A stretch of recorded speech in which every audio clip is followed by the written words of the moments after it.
paradox is you need stability, you need intimacy, and yet the skills required are somewhat in conflict. And yet, somehow you have to be able to live in such a way as to resolve that paradox. And I'll be brief, but essentially the skills of stability are all about keeping the anxiety level relatively low. And what I talk about for the skills of stability are the boring trifecta. You need to be responsible, you need to be reliable, and you need to be accountable. And accountable means somebody can tell you if they're having a problem with you and you're willing to listen. Those are the boring trifecta.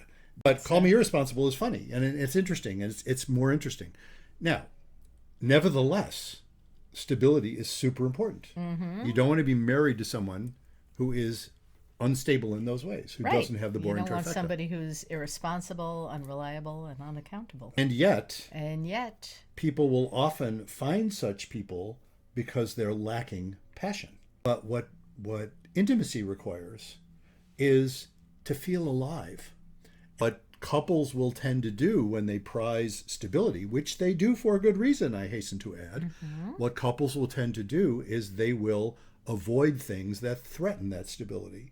I'm talking about things like, oh, let's try moving overseas, or let's, I want to change the kind of job I'm doing, and I'm, worried that's going to upset you, and I'm not so sure about it myself, but I'm really excited about it.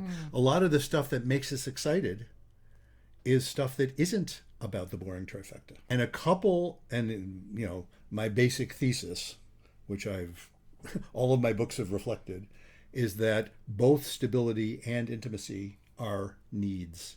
That insufficient intimacy turns out to be destabilizing. That's really the problem.